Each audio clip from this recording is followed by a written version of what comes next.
السلام علیکم، میرے چینل پہ آپ سب کو ایک بار پھر بہت بہت خوش آمدید۔ خبریں بہت سی ہیں، جن خبروں میں سے ایک خبر یہ بھی ہے کہ زرداری صاحب ایک بار پھر سے متحرک ہیں۔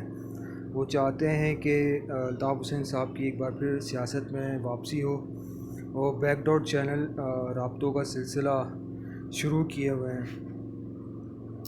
وجہ اس کی صاف ظاہر ہے کہ وہ چاہتے ہیں کہ بلاول ان کی حیات میں ایک مرتبہ وزیر اعظم پاکستان بن جائیں، اور ان کو اس بات کا بخوبی اندازہ ہے کہ وہ جانتے ہیں کہ سندھ میں اس بار ان کو کافی ٹف ٹائم ملنے والا ہے۔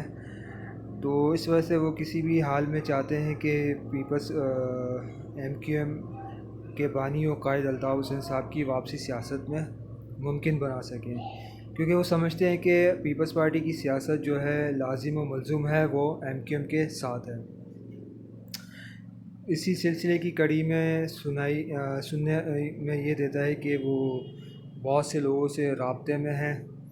اور دوسری خبر یہ ہے کہ پی ٹی ایم نے اسلام آباد میں ایک بہت بڑا مارچ کیا۔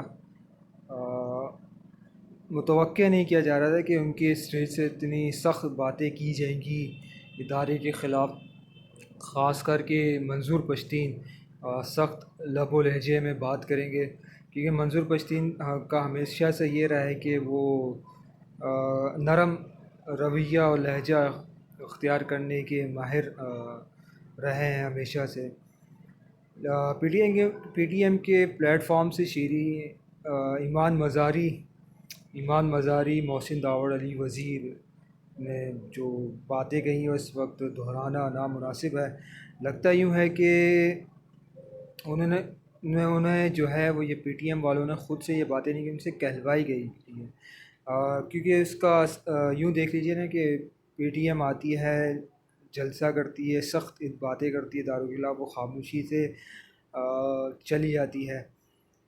تو اس کا مقصد یہ ہے کہ کہیں نہ کہیں سے ڈوریں ہلائی گئیں۔ اس کا واضح مقصد یہ نظر آتا ہے کہ پی ٹی آئی کا جو زور ہے پشتون بیلٹ میں، خاص طور پختونخوا میں اور ملک کے دیگر علاقوں میں، اس زور کو توڑنا ہے۔ جس طرح سے پختون برادری جو ہے وہ انٹیگریٹ ہوئی تھی پی ٹی آئی کے ساتھ، کافی بڑا ووٹ بینک جو ہے وہ، جس طرح ہر پی ٹی آئی کا جو جلسہ ہو، جلوس ہو، احتجاجی مارچ ہو، کچھ بھی ہو، سب سے زیادہ یہی پختون جو ہے وہ لوگ رہے ہیں، پشتون۔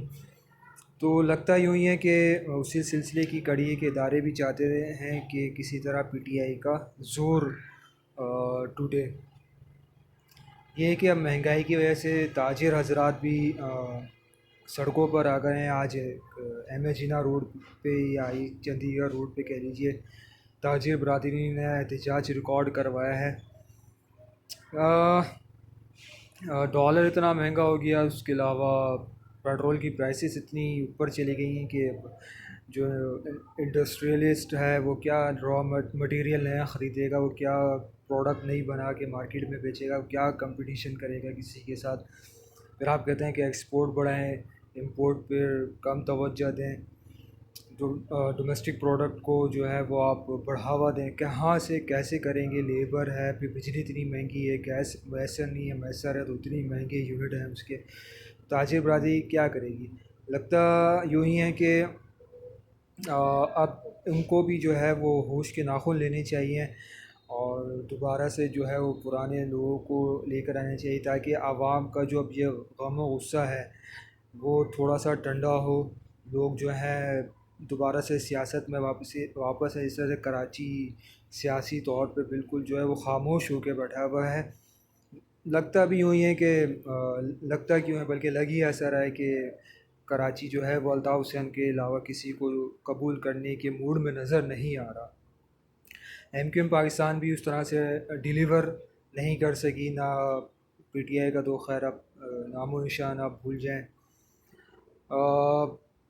زرداری صاحب ہیں وہ کسی بھی طرح چاہتے ہیں کہ وہ لگے ہوئے ہیں کہ بلاول وزیر اعظم کے طور پر آئے، وہ چاہ رہے ہیں کہ الطاف حسین صاحب کی واپسی ہو، لیکن کہیں نہ کہیں ایسا لگتا ہے کہ معاملات جو ہیں وہ رک جاتے ہیں۔ وہ اس لیے آتے ہیں کہ اس وقت پیپلز پارٹی میں دو فیکشن چل رہے ہیں، ایک زرداری صاحب والا فیکشن ہے، ایک بلاول صاحب والا فیکشن ہے۔ بلاول صاحب والا جو فیکشن ہے کراچی کا، وہ چاہتا ہے کہ کسی بھی طور پر الطاف حسین صاحب کی واپسی نہ ہو، یہی ایم کیو ایم پاکستان رہے، ان کو ہم جو ہے وہ کنٹرول کرتے رہیں۔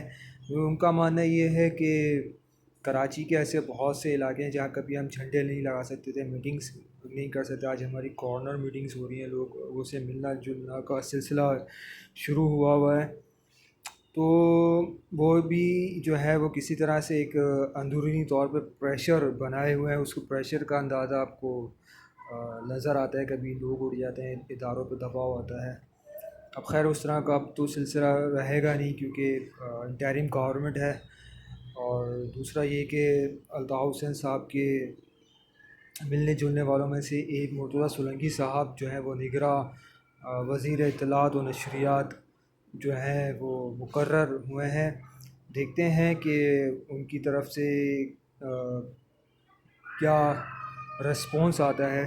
رسپانس دیکھنا اس صورت میں ہوگا جب الطاف حسین صاحب کا کیس جو ہے وہ عدالتوں میں ہے، وہ جب لگے گا، اس وقت جب پیمرا وغیرہ کو نوٹسز ایشو ہوں گے تو دیکھیں گے اس وقت کیا صورتحال بنتی ہے۔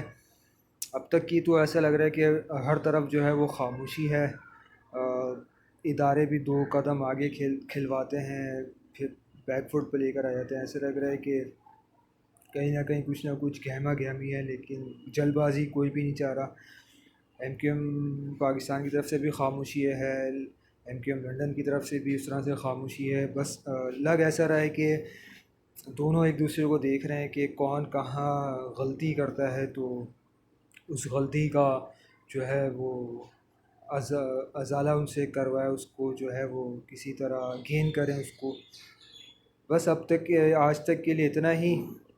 انشاءاللہ اگلے ویلاگ میں آپ سب سے ملاقات ہوتی ہے۔ میری باتیں اگر آپ کو پسند آئیں تو پلیز چینل کو لائک کیجیے گا، سبسکرائب کیجیے گا، شیئر کیجیے گا، کمنٹ ضرور کیجیے گا۔ اللہ حافظ۔